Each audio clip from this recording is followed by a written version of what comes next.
Cellphone தான் வாங்க பயங்கரமான செல்போன் வச்சிருக்கேன். எத்தனை பேர் நகை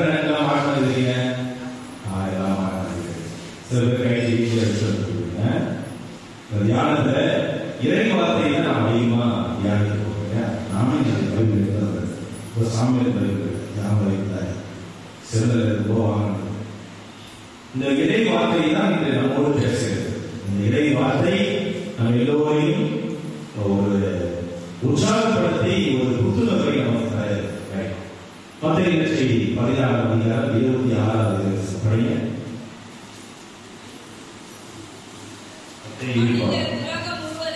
மனிதன் யார்? மனிதர்கள் நாம் எல்லாருமே மனிதன். உலகம் முழுவதையும் ஆதாயமாக்கி கொண்டாலும் தன் வாழ்வை இழப்பாரில் அவருக்கு கிடைக்கும் பயன் என்ன? Praise the Lord. Praise the Lord. அவருக்கு கிடைக்கும் பயன் என்ன? கேள்வியோடு முடிக்கிறார். ஆன்மாவை காத்துக் கொள்வதற்கு என்னென்ன முயற்சிகளோ செய், பதில் சொல்லுகிறார். அவர் உலகமெல்லாம் தயாராக்கி கொண்டாலும் தன் ஆன்மாவை இழப்பானில் அதனால் ஒரு பயன் இல்லை, ஒன்றுமே இல்லை. ஒரு ஒரு கேள்வியோடு சேர்ந்த விடையோடு சேர்ந்த ஒரு கேள்வியையும் இறைவன் தருகிறார். இன்றைய நாளிலே ஆன்மாவை காத்துக் கொள்ளும் பொருட்டு இந்த நவகாலத்தை எல்லோரும் செய்திருக்கிற எடுத்திருக்கிற முயற்சி ஆண்டு உண்மையிலேயே பாராட்டுறார். எல்லாரும் கைத்தட்டி நம்ம ஒவ்வொருத்தரும் நன்றி செலுத்துவோம்.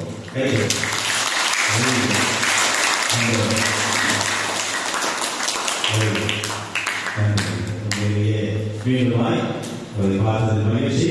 தவறான சிந்தனையிலே ஒவ்வொரு சிந்தனையாக நாம் உருவாக்கி இந்த நாளை எந்த அளவுக்கு முழுமையாய் பயன்படுத்திக் கொள்ள முடியுமோ அந்த அளவுக்கு முழுமையாய் பயன்படுத்த உங்கள் அன்போடு நான் வரவேற்கிறேன், ஆசிக்கிறேன், விரும்புகிறேன். ஊர்ல தவகாலத்துல விபூதி பூசைக்கு நான் போறேன். அப்போ விபூதி பூசைக்கு போகும்போது எல்லாருக்குமே திருநீர் சாம்பல் பூசுவாங்க. எல்லாருக்குமே சாம்பல் பூசி தான் அந்த நவகாலம் தொடங்குது. இந்த சாம்பல் பூசும்போது ஒரு அம்மா கேட்டேன், எதுக்கு யார் யாரெல்லாம் சாம்பல் என்ன சாம்பல் பூசுவீங்க? எந்த சாமி பூச போறோம்? எல்லாரும் தலையில தான் நிற்கிறது தான் பூசுவீங்க. ஓகே, சரி, இந்த சாம்பல் என்ன பண்ணுவீங்க? என்னதான் இந்த சாம்பல் வச்சு பண்ணுவீங்க? சில பேர் எக்ஸ்ட்ரா வாங்கி போவீங்களா? சில பேர் எக்ஸ்ட்ரா வாங்கி போவாங்க. நீங்க ஒரு குழு பாதை ஒரு பேப்பர்ல வச்சு ஒரு டப்பால வாங்கிங்க. சில பேர் போவோம் இல்ல உடம்பும் அவங்க பேப்பர்ல வச்சு வாங்கி போனாங்க. எங்க ஆயா நீ ஏன் போக? உங்க வீட்டுல யாருமே இல்லை, தெரியுமே, நீ மட்டும் தான் உங்க புருஷன் வந்தாரு, வந்து அவரும் விபூதி பூசி வந்தாரு, சாம்பல் பூசிக்கிறாரு. அப்ப யாரு நீங்க வாங்கி போற? சாமி, என் வீட்டுல ஆடு மாடு இருக்கு, அதுக்கு பூச போற சாமி. என் வீட்டுல ஆடு மாடு இருக்கு, அதுக்கு பூச போற சாமி. உண்மையாகவே ஆமா, ஆடு மாடு இருக்கு, பூச போற சாமி. என் ஆடு மாடு இருக்கு பூசலாம் சாமி, அதுவும் என் குடும்பத்துல ஒண்ணுதான் சாமி, அதுவும் என் குடும்பத்துல ஒண்ணுதான். நிதியே சொல்லுது, நிதியே வந்து அந்த மாநிலத்தில் அந்த ஊர்ல இருந்த மக்கள் எல்லாம் வாழ்ந்துருக்காங்க இல்லையா? ஆமா, எப்படி வாழ்ந்துருக்காங்க சாமி?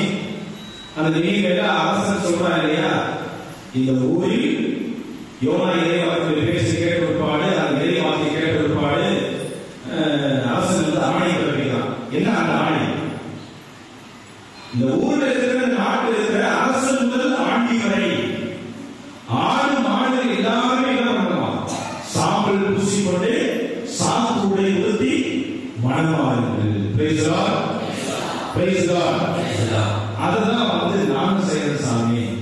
என் குடும்பத்துல ஆடு மாடு இருக்குது, ஆடு மாடுக்கு போய் சாம்பல் பூச போறேன் அப்படின்னு உண்மையிலே சொன்னாங்க. எப்படி அவங்களுடைய மனநிலை? நான் ஒரு விதத்துல அவங்க நினைச்சு பாராட்டுறதா? நாடு மாடு மனமாக தேவையில்லைதா?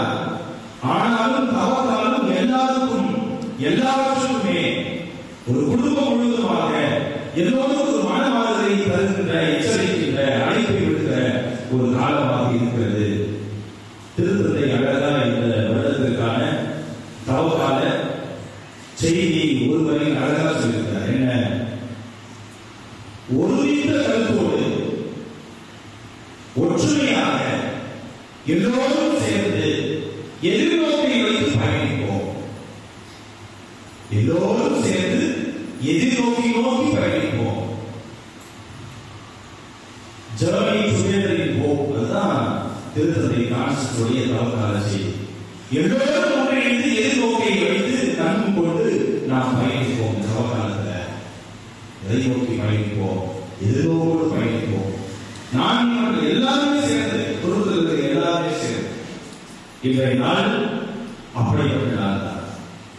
இன்றைய நாளில் நாம் எல்லோரும் சேர்ந்து மனம் மாறுதலை முழுமையாக ஏற்றுக்கொண்டு வாழ்ந்து கொண்டிருக்கிற தவக்காலத்திலே நாம் எல்லோரும் உண்மையாகவே கடவுளுடைய அழைப்பை கேட்டு வரணும், மனம் திரும்பணும், பாவங்களை விடணும், கடவுளின் இரக்கத்தை பெற்றுக்கொள்ளணும், அன்பு செய்யணும், ஒவ்வொரு வாழணும், எல்லாரையும் ஏற்றுக்கொள்ளணும். அந்த ஒரு உழைப்பை தான் இன்றைய நாள் நமக்கு தர இருக்கிறது. இன்றைய நாளில் நாம் எல்லோருக்கும் இறைவன் கொடுக்கிற அழைப்பை மனமாற நீங்கள் ஏற்றுக்கொள்ளுங்கள். இறைவன் எல்லோருக்கும் தருகின்ற ஒன்றுதான் மனம் திரும்பு, மனம் திரும்பு, நற்செய்தியை நம்பு. மனம் திரும்பி நற்செய்தியை நம்பு. எல்லாருக்குமே தவக்காலத்துல முதல் நாள்ல பங்குசாமியார் எல்லாருக்கும் சாம்பல் பூசும் போது நற்செய்தி வசனத்தை சொல்லிதான் பூசியிருக்கிறார். என்ன அந்த வசனம்? 2 வசனத்தை எல்லாரும் சொல்லுவான். எல்லா சாமியார் என்ன வசனம் சாமியார் சொல்றது பூசும் போது? இந்த வருஷம் என்ன சொன்ன சாமியார் பூசும் போது? மனிதனை மண்ணா இருக்கிறாய், மண்ணுக்கே திரும்புவாய். வேற என்ன சொன்னார்? மனவாரி நற்செய்தியை நம்பு. இந்த 2 இறை வார்த்தைகளையும் திரு அவை இதற்கு தவக்காலத்துடைய முதல் நாள் தொடக்க நாளிலே விபூதிப்பது என்று நமக்கு சொல்லப்படுகிற இறை வார்த்தை. எனவே இந்த தவக்காலம் நாம் எல்லோரையும் மனம் திரும்ப அழைக்கிறது. மனிதானி மனம் திரும்ப, கொஞ்ச நேரம் உட்காரு, யோசி, வண்டியை நிறுத்து, வாழ்க்கையை கொஞ்ச நேரம் திருப்பி பாரு, எதையெல்லாம் சரி செய்யணுமோ அதெல்லாம் சரி செய், மனம் திரும்ப. எழுந்திருப்போம். ஒரு பாடலோடு நாம் சிந்தனை எழுந்திருப்போம். மனம் திரும்பு மனிதா அது ஒரு பாடல். பாடல் தவக்காலத்தில் நமக்கு கொடுக்கப்படுகிற நற்செய்தியினால் நமக்கு தரப்படுகிற முதல் அழைப்பு. சாம்பலை பூசி நற்செய்தி நம்ப சொல்லி மனம் திரும்ப சொல்லி நமக்கு அழைப்பு. அந்த பாடலை நாம் பாடுவோம். எல்லோருமே இறைவன் சொல்லுகிற அழைப்பை உளமாக இருப்பவர்களாய் கண்களை மூடி ஆண்டவர் எனக்கு என்ன சொல்கிறார், ஆண்டவர் எந்த விதத்தில் என்னை மனமாற சொல்கிறார், இன்றைய நாளில் எந்த இடத்தில் நான் இருக்கிறேன், எந்த இடம் நோக்கி நான் நகர வேண்டும், ஆண்டவரை நோக்கி நான் வருவதற்கு நான் என்ன முயற்சி எடுக்க வேண்டும், கடவுள் என்ன சொல்கிறார் என்பதை உள்ளத்தில் இருத்தியவர்களாய் அமைதிக்க மத்தியில் இருக்கிற நல்கருணை நாதரா இயேசு கிறிஸ்துவை பிரசன்னத்தை வளர்ந்து ஆண்டவர் நம்மை அழைத்துக் கொண்டிருக்கிறார். என் மகனே, என் மகளே, உனக்காக நான் இருதரம் விரித்து காத்திருக்கிறேன்.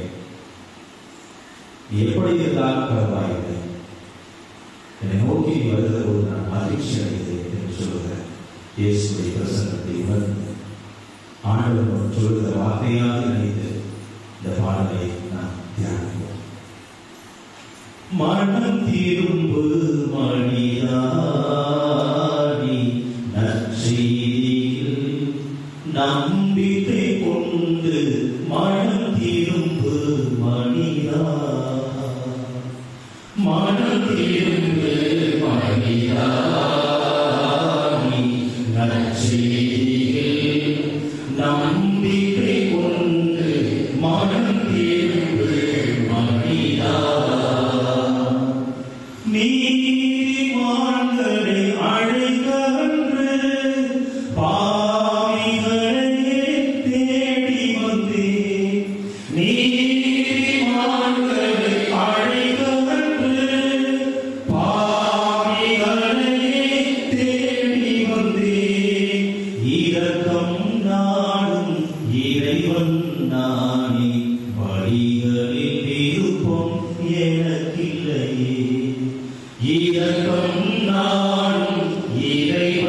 நானே வழிகளில் இருப்போம் எனக்கில்லை எனவே மனம் திரும்பு மனிதானே நற்செய்தியில் நம்பிக்கை கொண்டு மனம் திரும்பு மனிதா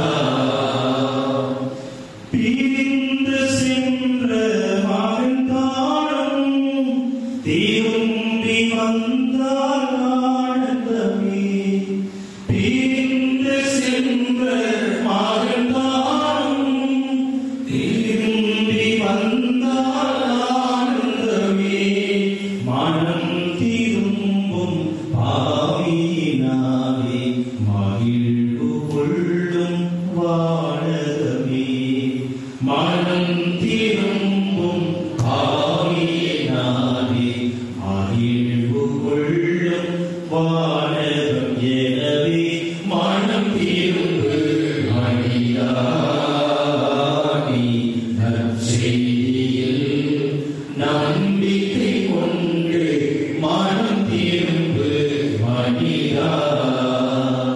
நற்கருணையாக நாம் எல்லோரையும் நோக்கி சொல்லுகிற ஒரு அழைப்பு, மனம் திரும்பு மனிதா, மனம் திரும்பு மகனே மகளே, மனம் திரும்பு.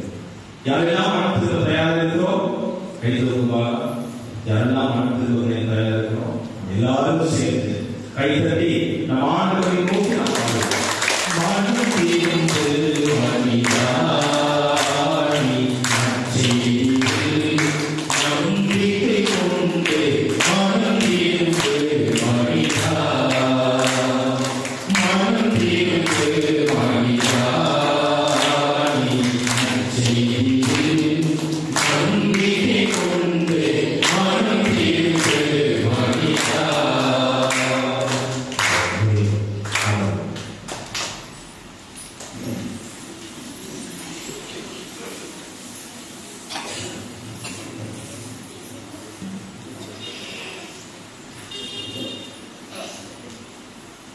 இந்த பாடல்கள் இந்த பாடல்கள் தான் அது நீங்கள் பேப்பர் வச்சு நீங்கள் பாடுங்க.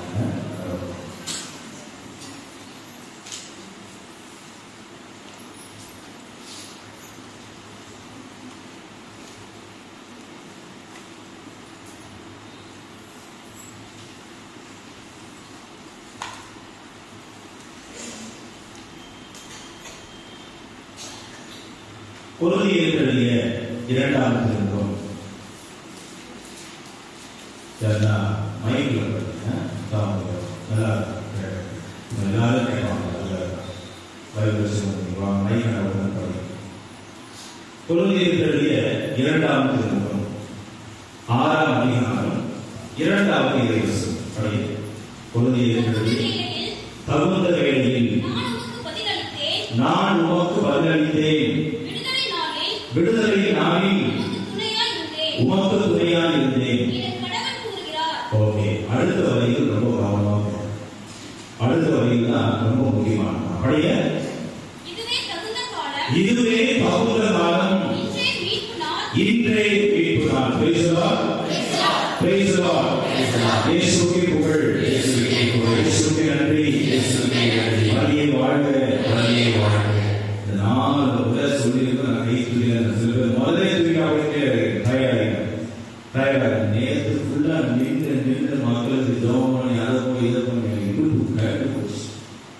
சரியான இடுப்பு காலையே சொல்லிதான் பார்த்தேன். உங்க சாமியார் ஞானி போய் அவருக்கு சொல்லி அவருக்கு தலைமை வந்து என்னடா இந்த டைம் பார்த்து இப்படி பண்ணிட்டாரு அப்படின்ற மாதிரி நினைக்கிறேன். சரி பரவாயில்ல, போ இன்னைக்கு போகலாம் அப்படின்னு சொல்லித்தான் எல்லோருமே சேர்ந்து பிரைஸ் தி லார்ட், இயேசுவுக்கே புகழ், வழியே வாழ்க, சுசே வாழ்க. Very good, super. எல்லாருமே காலையில நல்லா புத்துணர்ச்சியோட அந்த கடைசி வசனம் வீடு படிங்க. கடைசி வசனம் இதுவே தகுந்த காலம், இன்றே மீட்பு நாள். எல்லாரும் சொல்லுவாங்க, இதுவே தகுந்த காலம், இன்றே மீட்பின் நாள். இதுவே தகுந்த காலம், இன்றே மீட்பின் நாள். தவக்காலம் எந்த காலம்? மனம் திரும்ப தகுந்த காலம், மனம் திரும்ப வேண்டிய தகுந்த காலம்.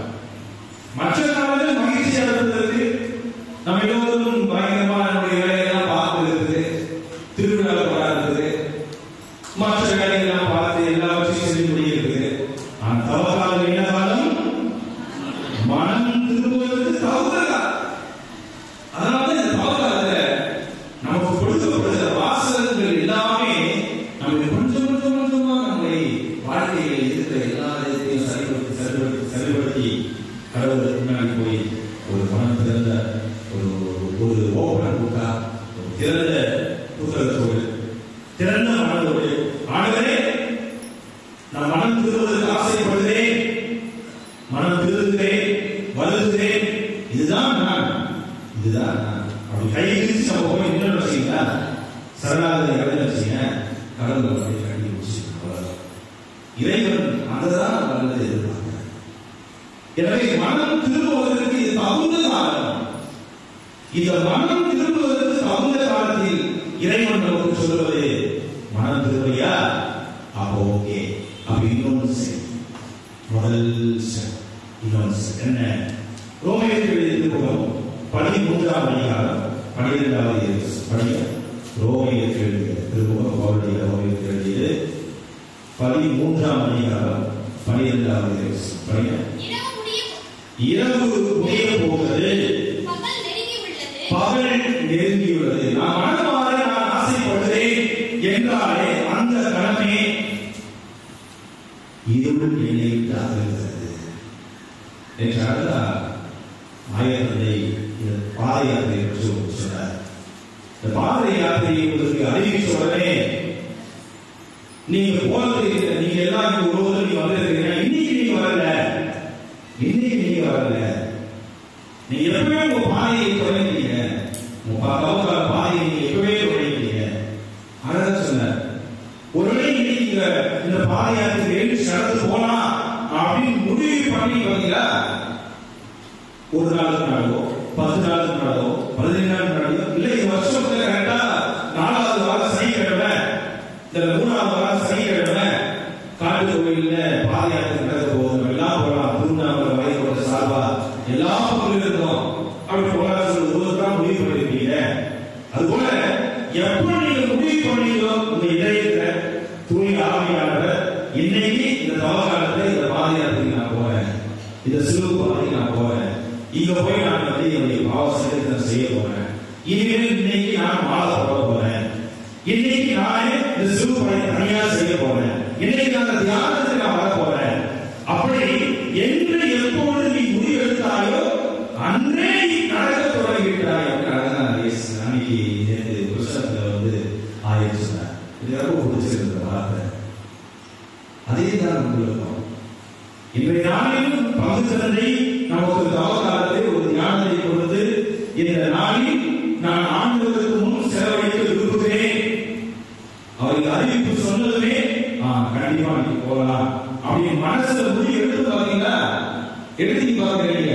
அன்னைக்கே உங்களுடைய ஞானம் தொடங்கியது, அன்னைக்கே தொடங்கிடுச்சு, அன்னைக்கே இது நகல் வருவதற்கு தொடங்குகிறது. அதுதான் இந்த வார்த்தை சொல்ல ரோமை 13:12 இருள் முடிய போகிறது, பகல் சொல்லுங்க, பகல் நெருங்கி உள்ளது. அடுத்து ஆகவே இருளின் ஆட்சிக்குரிய செயல்களை எல்லாம் களைந்துவிட்டு ஒளியின் ஆட்சிக்குரிய படை கலங்களை அணிந்து கொள்வோமாக. இயேசுவுக்கே புகழ், இயேசுவுக்கே புகழ். இன்றைய நாளில் இறைவன் சொல்லுகிறது அதுதான்.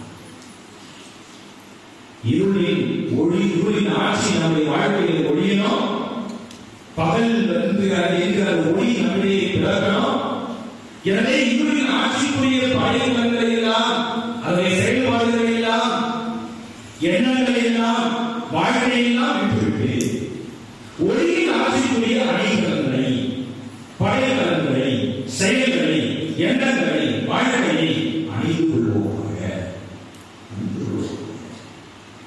அதுதான் இந்த ஒரு வார்த்தை ஒரு புனிதருடைய வாழ்க்கையே மாற்றி, ஒரு புனிதருடைய வாழ்க்கையே மாற்றி. யார் அந்த புனிதர்? யார் அந்த புனிதர் தெரியுமா? புனித அகுஸ்தீனார். புனித அகுஸ்தீனார். இந்த இறைவார்த்தையை படிக்கிற பொழுதுதான் அவர் புனிதருடைய வாழ்க்கை தான் ஆகும். இந்த புனித அகுஸ்தீனார், புனித அகுஸ்தீனாருடைய அம்மா அவங்களுக்கு புனிதர். யார் அவங்க? புனித மோனிகா.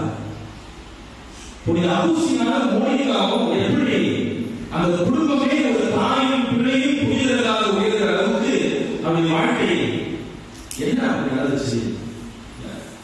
அவுசியார் எந்த அளவுக்கு புரியதா இருந்தாரோ அந்த அளவுக்கு மனுஷன் பாதியா இருந்தார் சொல்றதை விட மனுஷன். ஏன்? மனிதன் பாவியாக இருந்தான். மனிதன் பாவியாக இருந்தார். பலவீனத்தை இருந்தார். இயல்பை கொண்டவர்கள்.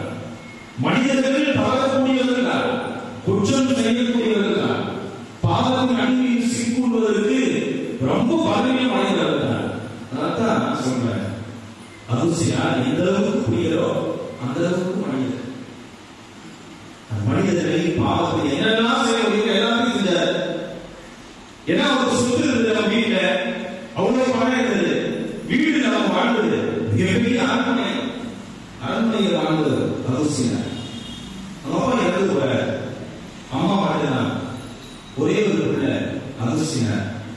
அம்மா என்ன பண்ணிருக்காங்க, பிள்ளைக்கு எவ்வளவு செல்லம் கொடுக்க முடியுமோ, எவ்வளவு பாசத்தை கொட முடியுமோ அவ்வளவு கொண்டாங்க. ஒரே ஒரு பையன் தான், வேற யாரும் இருக்கு, என் புருஷன் போயிட்டாரு, இருக்கிறதுக்கு ஒரே கொள்ளதான். எல்லாத்துக்குமே இவன் தான் வாரிசு. எப்படி தான் பண்ணெடுத்து. ஆனா பாருங்க, அவுசியார் எந்த எல்லைக்கு போக முடியுமோ அந்த எல்லைக்கு போயிட்டார். எந்த எல்லைக்கு போக முடியுமோ அந்த எல்லைக்கு போயிட்டார். இன்றைய நற்செய்தி என்ன நற்செய்தி? ஞாயிற்றுக்கிழமை நற்செய்தி என்ன நற்செய்தி? லூக்கா நற்செய்தி 15ஆம் அதிகாரம் எழுதுவாங்க. லூக்கா நற்செய்தி 15ஆம் அதிகாரம். இந்த 15ஆம் அதிகாரத்துக்கு ஒரு இறைவசனம் வரும்.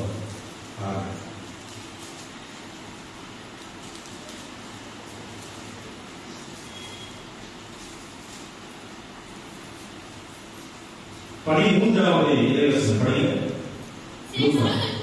சில நாளுக்குள் இளைய மகன் எல்லாவற்றையும் திரட்டிக் கொண்டு தொலைநாட்டிற்கு நெடும் பயணம் மேற்கொண்டான். அந்த பையனுக்கு அவன் அப்பா சொத்தெல்லாம் வாங்கிட்டு கிட்ட போடாது, எங்கேயோ போயிட்டான்.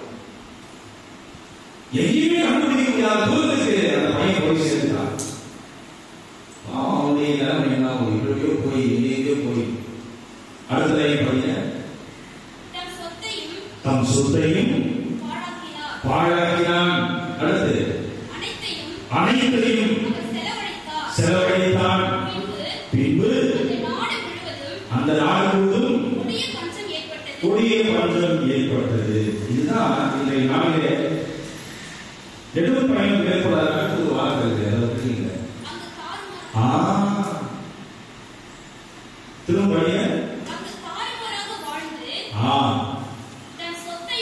சொத்தையும் பணத்தையும் எப்படி செலவழிக்கிறான்? தாறுமாறாக வாழ்ந்து செலவழிக்கிறான். இந்த தாறுமாறுன்ற வார்த்தை வந்து நம்மளுக்கு ரொம்ப சென்சிட்டிவான வார்த்தை. அப்படியே மனசை விட்டுருவோம், அப்படியே கிளம்பி விட்டுருவோம், காயப்படுத்தும். இல்ல உண்மையா இல்லையா? உண்மையா இல்லையா? அந்த பையன் அந்த மாதிரி தான் வாழ்ந்து இருக்கிறான். தாறுமாறாக திடீர்னு வாழ்ந்து சொல்லக்கூடாது. தாறுமாறாக வாழல திட்டம் சொல்லலாம். ஆனா சில பேரு அவன் தாறுமாறாக வாழலாம், இந்த பொண்ணு தாறுமாறாக வாழ போடணும், இந்த பொண்ணு அப்படின்னு சொல்லிட்டுனா அவ்வளவு மனசு கஷ்டம். இல்ல அந்த வார்த்தை வந்து எங்கேயோ போய் கொண்டுருக்காங்க இல்லையா? என்ன இப்படி சொல்லி எப்படி சாமி எப்படி இவன் சொல்லலாம், எப்படி இந்த வார்த்தை சொல்லலாம், தாறுமாறாக வாழ்ந்து சொல்லுங்க. நற்செய்தியில அந்த மனிதனை பற்றி ஒரே வார்த்தை சொல்றாங்க, அவன் தாறுமாறாக வாழ்ந்தான். அவசியம் தங்களுக்கு இந்த பணம் செல்வாக்கு எல்லாவற்றையுமே எப்படி எல்லாம் செலவழிக்க முடியுமோ, எந்த பாவத்திற்காக செலவழிக்க முடியுமோ அதையெல்லாம் செய்து மிக பெரும் பாவியான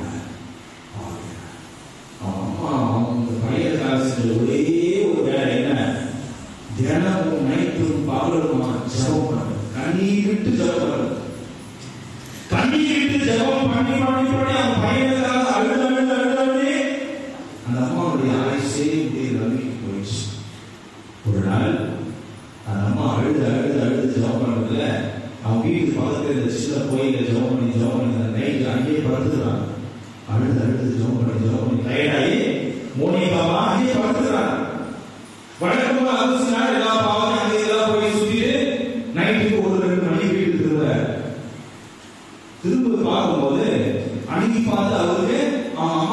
அதிகமாயிடுச்சு.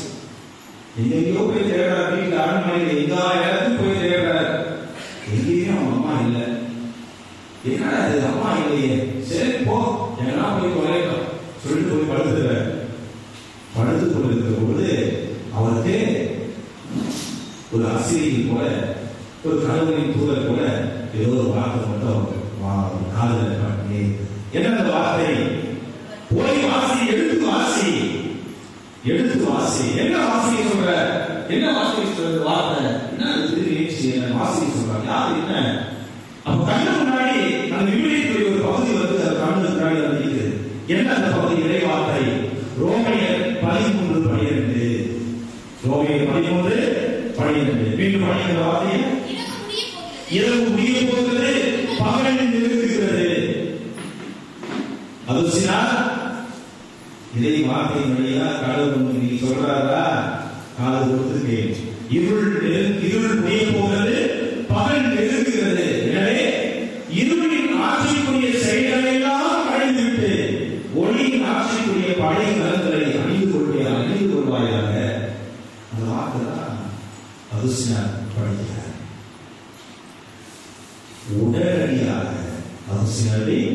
உடனடியாக எழுந்து ஆலயத்திற்கு சென்று ஜபம் செய்ய போகிறார்.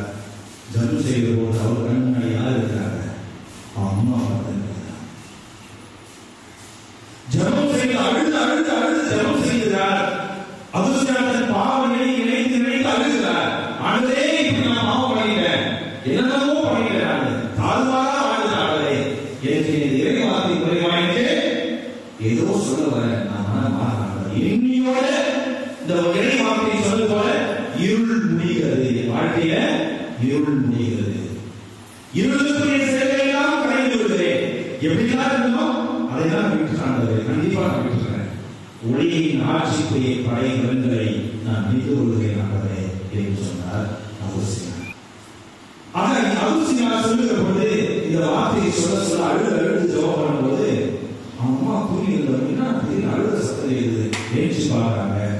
அவன் புள்ள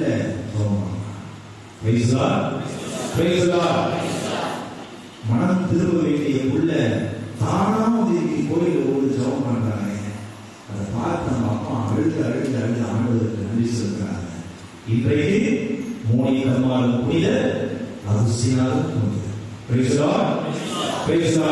அகுஸ்தினார் வந்து சபையை தொடங்கினார்.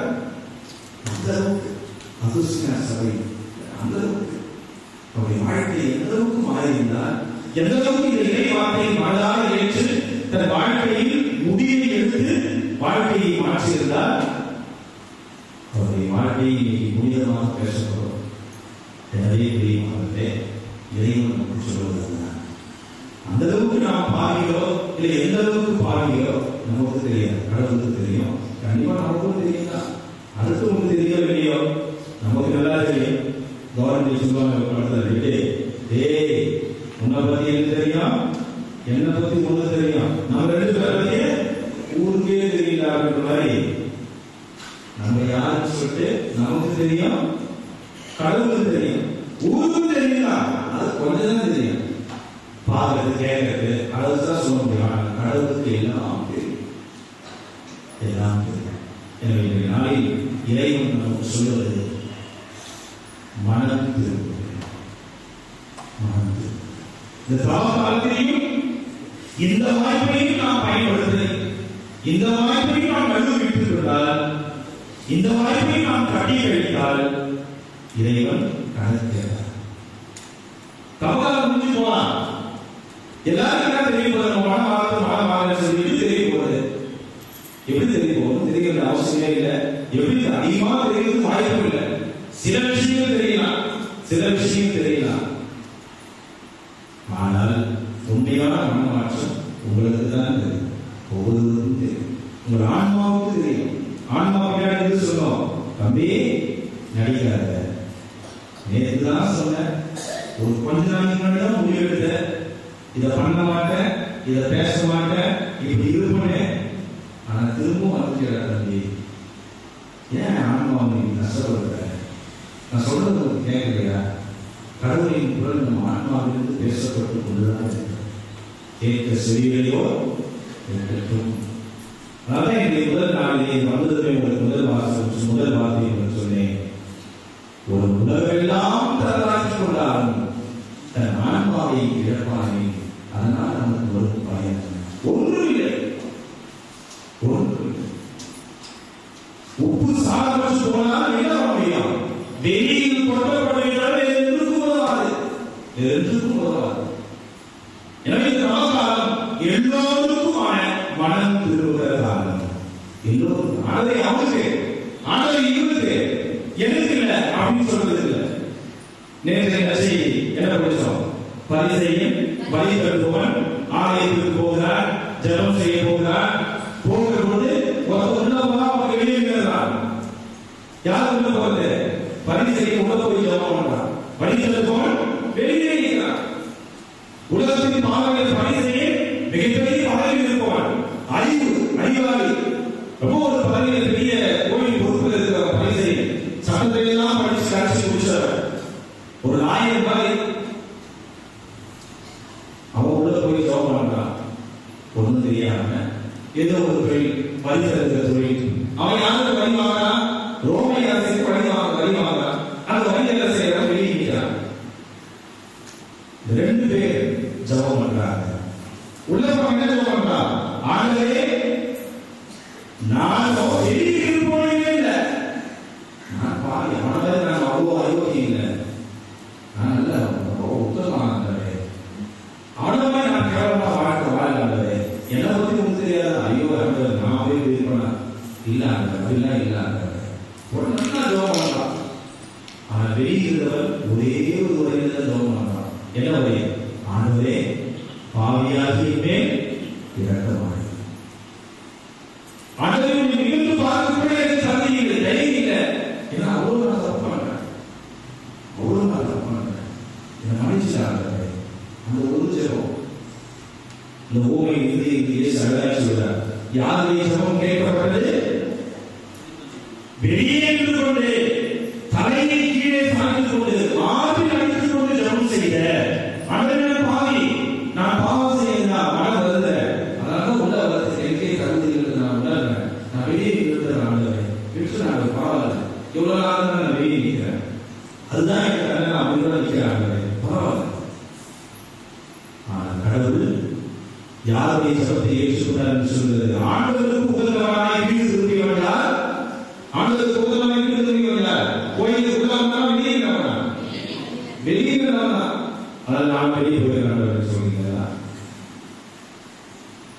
இறைவனை விட்டு தூரம் இருக்கிறீங்க. அவன் தாழ்ச்சியால் தூரம் நிற்கிறான். மன வருத்தத்தினால் வெளியே நிற்கிறான்.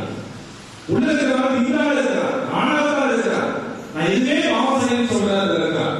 அந்த நிலையை ஆண்டவரை எப்பொழுதுமே ஏற்றுக்கொள்வதில்லை. ஆண்டவரே, நான் பாவி, என்னை மன்னிச்சு ஆண்டவரே. அது அவனுக்கு தான் இந்த தவக்காரம். இதை கொடுத்துருக்கிறான், இவங்க இருக்கிறான், இவங்க இருக்கிறான். இந்த தவக்காலம் எல்லோரும் அவகாலம் எல்லாரும் குட்டி குசுமா எல்லாரையும் உபராசிப்பாங்க. எல்லாருக்கும் சும போடு குழந்தை, அந்த குழந்தைக்காக அவங்க அதிகமாக மனது எல்லாருக்கும் சும போடலையா? நம்ம எல்லா சமகாலம் எல்லாருக்குமே உடனே சொல்லிட்டு சாப்பிட வாங்கி போயிருக்கமே. அவகாலம் எல்லோருக்குமானதுதான். ஆனால் எப்படிப்பட்ட எல்லோருக்குமானது? தாழ்ச்சியோடு ஆண்டவருக்கு முன் தன்னை தாழ்த்தி கொள்கிற எல்லாருக்குமானது. திமிரோடு நான் பாவி இல்லை, நான் உத்தமன், இதோ அவர்களுக்கு என்று சொல்லிக் கொண்டு நியாயப்படுத்துகிற ஒருவருக்கும் இந்த தவக்காலம் இல்லை. இந்த தவக்காலம் பாவி என்று ஏற்றுக்கொள்ள அந்த ஆன்மாவுக்கு மட்டும்தான். எந்த ஒரு ஆன்மா ஆண்டவரை நான் பாவி என்று மனதோடு தாழ்ச்சியோடு இந்த ஆலயத்தை நோக்கி வருகிறதோ அந்த ஆன்மாவை தான் ஆண்டவர் உண்மையிலேயே மனமாற்றத்தை ஏற்றுக்கொள்ள சொன்னார். இறைவன் விரும்புகின்ற இந்த மனமாற்றம் தான் நம்மை வாழ வைக்கும். இந்த மனமாற்றம் செய்தாதான் நமக்கு உண்மையிலேயே தவகாலம் ஏதாவது ஒரு புண்ணியங்கள் கொடுக்கும், ஏதாவது ஒரு செல்வம் எல்லாம் செய்யல தவகாலம் வந்துச்சு, பாசகாலம் வந்துச்சு, அப்போ அந்த வெளியாக போயிட்டு கையில் போய் வசீகர் சாப்பிட முடிஞ்சு போச்சாங்க, தவகாலம் முடிஞ்சு போச்சா திருப்பி போட. என்ன நம்ம கண்டோம்? என்ன நம்ம வாழ்க்கையில பார்த்தோம், என்ன நம்ம வாழ்க்கையில நம்ம மாத்தி இருக்கிறோம், என்ன நம்ம முடிவு எடுத்தோம், எதுதான் நம்ம டிஸ்டர்ப் பண்ணுச்சு, எதுதான் நம்ம பொறுத்து நம்மளை மாத்துச்சு. ஆனா அது போகுது அவன் மனமாற்றத்தோடு இந்த பாஸ்கா விழாவை கொண்டாடி பாருங்கள். அதனுடைய பலனே வேறதான், அதனுடைய பலனே வேறதான். எல்லோரும் வந்து இந்த பாஸ்கா விழாவில் கலந்துக்க முடியாதுதான். ஏன் கலந்துக்க முடியாது? ஆண்டவர் அழகா ஒரு வார்த்தைகள் அழகா சொல்லுவார். எல்லாரையும் வந்து இயேசுடைய இறுதி ராவுகளே எல்லாம் அவங்க உட்காருவாங்க இல்லையா? எல்லாம் அவங்க உட்காருவாங்க. அப்போ அழகா சொல்லுவார் இயேசு, என்னப்பா எல்லாம் ரெடியா? எல்லாம் பாஸ்கா கொண்டாடலாமா? கொண்டாடலாம். அப்படியா? பார்த்தா அப்படி ஒண்ணு தெரியலையே, பார்த்தோம்னா அப்படி ஒண்ணு தெரியலையே. அந்த வசனம் அழகா சொல்லப்படும். என்ன யோவான் செய்தியில இயேசு அழகா சொல்லுவார், எல்லாரும் சுத்தபத்தமா இருக்கீங்களா? எல்லாரும் சுத்தபத்தமா இருக்கீங்களா? எல்லாரும் தூய்மையா இருக்கீங்களா? ஆனால் தூய்மையா இருக்காங்க. எல்லோரும் தூய்மையா இருக்கு, தூய்மையா இருக்கீங்க. எல்லோரும் தூய்மையா இருக்கீங்க இல்லையா? இந்த வருஷம் நற்பணி திருவிழாக்கு வந்தல அதை சொன்ன நினைக்கிறேன் இல்லையா? இதெல்லாம் சொல்லியிருக்கிறோம். கண்டிப்பா இந்த பாஸ்கா விருந்துல கொண்டாடுறதுக்கு அவகாசம் எல்லாருக்கும் தகுதி இருந்தா அப்படிதான். யாருடன் தன்னை தூய்மையாக்கி கொண்டானோ அவனுக்கு மட்டும்தான் இந்த அனுமதி. யோவான் செய்தி 13ஆம் அதிகாரம் 10வது இறைவசனம் படி. யோவான் 13:10 சொல்லுங்க. இயேசு அவரிடம்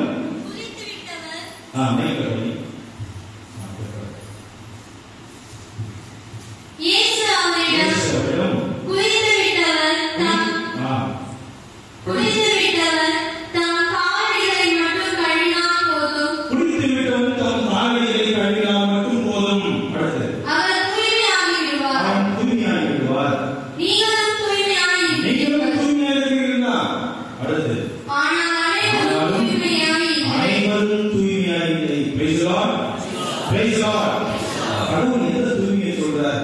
அவருக்குதான் தெரியும். நமக்கும் தெரியும்தான், தெரிஞ்சும் தெரியாதவரை சொல்லலாம். அவரை விட்டுலாம் பாசம் நீதான் இந்த வருஷம் விட்டுலாம், அடுத்த வருஷம் முடிவெடுக்கலாம். சரி கொஞ்சம் எடுத்துலாம், அப்புறம் எல்லாம் ஃபுல்லா அடிக்கலாம். இறைவன் விரும்புவது எல்லோருக்குமான அவகாலத்தில் எல்லோரும் தூய்மையாக வேண்டும் தான் இறைவன் விரும்புகிறார். இறைவன் விரும்புவது அதை அப்படிப்பட்ட ஒரு வார்த்தை தான், வேற எதுவுமே இல்லை. தெசலோனிக்கேயர் எழுதிய திருமுகம், பவுலியார் தெசலோனிக்கேயர் எழுதிய திருமுகம், முதல் திருமுகம் 4ஆம் அதிகாரம் 7வது இறைவசனம். தெசலோனிக்கேயர் எழுதிய முதல் திருமுகம். கடவுள் நம்மை ஒழுக்க கேட்டிற்கு அல்ல தூய வாழ்வுக்கே அழைக்கிறார். கடவுள் எல்லாம் எதுக்கு அழைக்கிறார்? எப்படின்னா வாழ்ந்துட்டு போ, நான் கண்டுக்க மாட்டேன். ஆனா நீ எப்படின்னா தனி தெரிச்சு விட்ட கடவுள் யாரையுமே இல்ல. அந்த 2வது பையன் சொத்து வாங்கி போன உடனே அவங்க அப்பா நம்ம தனி தெரிச்சு விடணும். எதனா போய் சாப்பிட போ, அப்பா கொள்ள முடிச்சு போ, எதனா ரத்தம் அப்படி இல்லை. ஏசு அழகா சொல்றாரு பாருங்க, நீங்கள் எல்லோரும் தூயவர்களாய் வாழ்வதே ஆண்டவரை ஒழுங்க கேட்டிருக்காங்க. நாம் எல்லோரும் தூயவர்களாய் வாழ்வதே தூய வாழ்வுக்கே ஆண்டவர் அழைக்கிறார். 3வது இறைவசனம் படி. அதே 3வது இறைவசனம் 4:3 படி. நீங்கள் தூயவர்களாய் ஆவதே கடவுளுடைய திருவுளம். பேசலாம். கடவுளுடைய ஆசை என்ன? நாம எல்லாம் பேட் வாங்குறது கடவுளுடைய ஆசை இல்லை.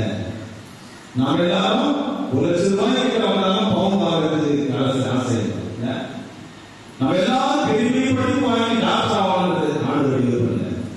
நம்ம எல்லாம் பெரிய பெரிய வீடு கட்டி இருக்கிறோம், அது ஆண்டவருடைய விருப்பம். அப்படி உங்க வலிக்கு ஒரு நாள் இது. ஆனா ஒன்று மட்டும் நான் விருப்பது என்னது? நாம் எல்லோரும் தூயவர்களாய் வாழ்வதே ஆண்டவரை ஆசை திருவுளம். அதுதான் கடவுள் நம்மளது எதிர்பார்க்கிறார், வேற எதுவுமே இல்லை. இறைவன் விரும்புவது நாம் எல்லோரும் தூயவர்கள். எனவே இன்றைய நாள் நமக்கு சொல்லுவது மனம் திரும்பினால் நமக்கு நல்லது. எசேக்கியேல், இறைவாக்கினர் எசேக்கியேல் புத்தகம், இறைவாக்கினர் எசேக்கியேல் 33ஆம் அதிகாரம் 11வது இறைவசனம் படிங்க. எசேக்கியேல் 33:11. இறைவன் எப்படி அந்த இறைவாக்கினர் எசேக்கியேல் வழியாக இஸ்ரவேல் மக்களுக்கு சொல்றார்? படிங்க. 33:11. நேர்மையாளர்களிடம் அவர்கள் உறுதியாக வாழ்வது உறுதி என்று நான் சொன்னாலும் அவர்கள் 33:11 அப்படியா? படிங்க. நேர்மையாளர்களிடம் அவர்கள் உறுதியாக வாழ்வது உறுதி என்று நேர்மையாளர் வாழ்வது உறுதிதான். நேர்மையாளர் வாழ்வது உறுதிதான். அது தொடர்ந்து சொல்றாரு. தீயவர்கள் வாழ்வது உறுதியா? தீயவர்கள் வாழ்வது உறுதியா? தீயவர்கள் சாக வேண்டும் என்பதல்ல. தீயவர்கள் சாக வேண்டும் என்பதல்ல. மாறாக மனம் திரும்பி அவன் வாழ்க்கையை மாற்றிக் கொள்வான் எனில், அவன் வாழ்க்கையை மாற்றிக் கொள்வான் எனில் அதுதான் ஆண்டவருடைய விருப்பம். எனவே பாவியாக நாம் இருக்கிறோம் என்பதில் கடவுள் எப்பொழுதுமே மகிழ்ச்சி கொள்வதல்ல. தீவனா இருக்கியா, கெட்டது செய்யா, குற்றம் செய்யா, பாவம் செய்யா, அதெல்லாம் மகிழ்ந்தல்ல. எப்ப நம்முடைய வாழ்க்கை அழிஞ்சு போகணும் கடவுள் எப்பவுமே விரும்புவதில்லை. தீயவர்கள் சாக வேண்டும் என்பதிலே எங்கள் விருப்பம். மாறாக அவருக்கு மனம் மாறி அவருடைய வார்த்தையை கேட்டு வாழ்க்கையை மாற்றிக் கொள்வாரே ஆண்டவர்கள் வாழ்வதற்கு நான் விரும்புகிறேன் என்று சொல்கிறார். இதை இன்றைய நாளில் நமக்கு கொடுக்கிற முதல் அழைப்பு இதுதான். மனம் திரும்புவோம், நற்செய்தியை நம்புவோம். மனம் திரும்பினால் இறைவன் மகிழ்வார். மனம் திரும்பினால் இறைவன் ஏற்றுக்கொள்வார். மனம் திரும்பினால் நம்முடைய வாழ்வு மாற்றமாகும். மனம் திரும்பினால் உண்மையிலே நமக்கு தான் பயன். முதல்ல நமக்கு தான் பயன், அடுத்துதான் அவங்க எல்லாருக்குமே. இந்த முதல் சிந்தனையோடு, இந்த முதல் சிந்தனை அவரை நாம் நிறைவு செய்வோம். விடைகளை செல்வோம். விடைகளை சென்றுவிட்டு குடிச்சுட்டு மீண்டும் புத்துணர்ச்சியோடு கரெக்டா என்ன டைம் ஆகுது? என்ன டைம் இருக்கும்? 10:40. எல்லாருமே மீண்டும் 10:55 உள்ளது. 10:55 கால் மணி நேரம் நிறைய எல்லாரும் இந்த பாடலை மட்டும் பாடிட்டு இந்த ரெண்டையும் பாடிட்டு